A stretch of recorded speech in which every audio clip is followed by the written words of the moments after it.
안녕하세요. 의료본TV 김경환입니다. 오늘은 많은 분들이 앓고 있으나 병이라고 인식 못하는 경우도 많고 진단이 되더라도 치료에 혼선이 많아 치료가 제대로 안 되고 있는 통풍이란 병에 대해 알아보고자 합니다. 제가 의사들끼리는 비수기라고 해서 개원을 꺼리는 여름철에 개원을 했는데요. 당시 유독 통풍 환자분들이 많이 오셨었습니다. 통풍은 몸이 탈수되는 경우 통증이 잘 발현되어서 특히 여름철에 통증 발작을 일으키는 경우가 많습니다. 진료하면서 느낀 건 생각보다 젊은 연령층에서 통풍이 많다는 것인데요. 제가 레지던트 때까지만 해도 대개 40, 50대 이상 환자분들이 대부분이었습니다. 이는 아마도 예전보다 식생활의 변화로 단백질 섭취가 늘고 젊은 층에서 건강에 대한 관심이 커져서 건강검진을 통해 초기에 진단되는 덕이라 생각됩니다.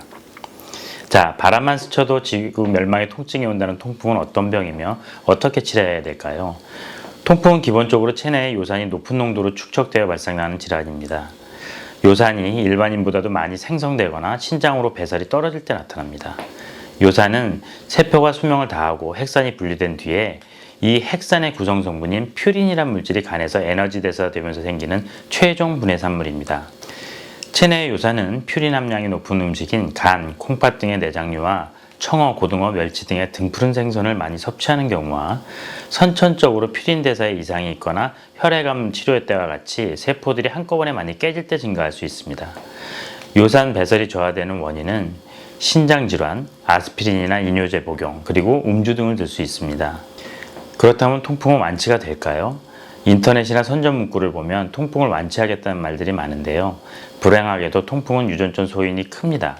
이 말은 완치가 불가하다는 뜻이죠. 즉, 생활 습관의 변화와 지속적인 요산 수치의 조절이 필요하단 말입니다. 유전 소인이 있다고 했는데 집안 어르신들 중에 환자가 없었다고요? 네, 맞습니다. 예전에는 유전적 소인이 있다 하더라도 지금만큼 풍족하게 섭취를 못해서 증상이 발현될 만큼 체내의 요산이 축적되질 못하여 환자가 많지 않았습니다. 그래서 예전에는 통풍을 황제의 병이라고도 불렀습니다. 매일매일 고기만 열심히 드시던 부자들의 병이죠. 제가 아무리 설명을 드려도 평생 약을 먹어야 된다면 환자분들은 기겁을 하십니다. 하긴 저 같아도 싫을 것 같긴 합니다. 통풍은 당뇨보다 조절하기는 쉽습니다. 최근 약이 좋아져서 부작용도 거의 없고 과음, 가식 외에 가려야 할 음식도 몇 가지 안 됩니다.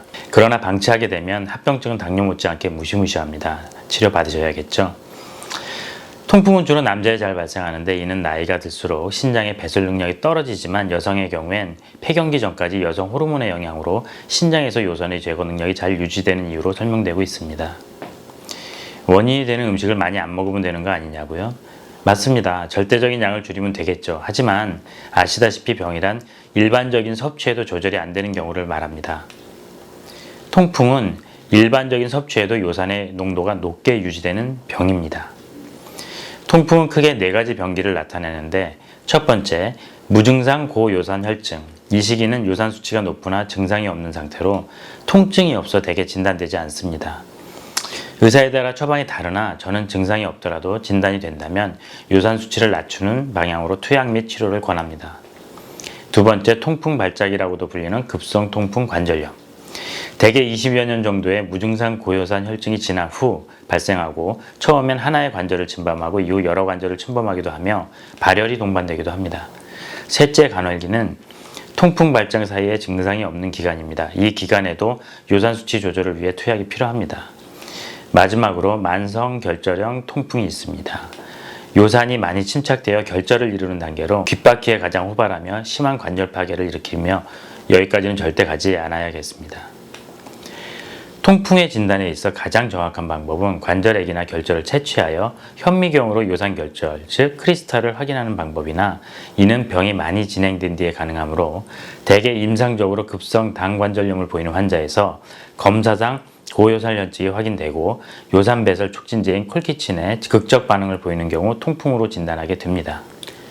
통풍의 치료는 병기에 따라 차이가 있습니다. 무증상 고요산 혈증 시기엔 위에 말씀드린 대로 의사의 판단에 따라 조금씩 차이가 있습니다. 하지만 모든 환자에 있어서 비만, 고지혈증, 알코올 중독, 고혈압은 주의하고 잘 조절해야 합니다. 저는 무증상기에도 약을 씁니다. 급성 통풍 관절염의 경우 예기불안 증상이 있습니다. 이 시기에 요산배설 촉진제인 콜키친과 소염진통제를 투여받는 것이 효과가 좋습니다. 이미 통증이 심해지면 약 효과도 떨어지게 됩니다. 갑자기 통증 발작이 생길 수 있으므로 상비약으로 며칠치 정도는 가지고 계시는 게 좋습니다.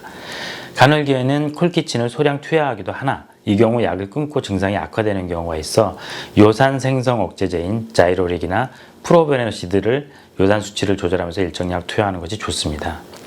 만성 결절성 통풍인 경우 수술도 하고 약도 쓰나 절대 여기까지는 가지 말아야 합니다.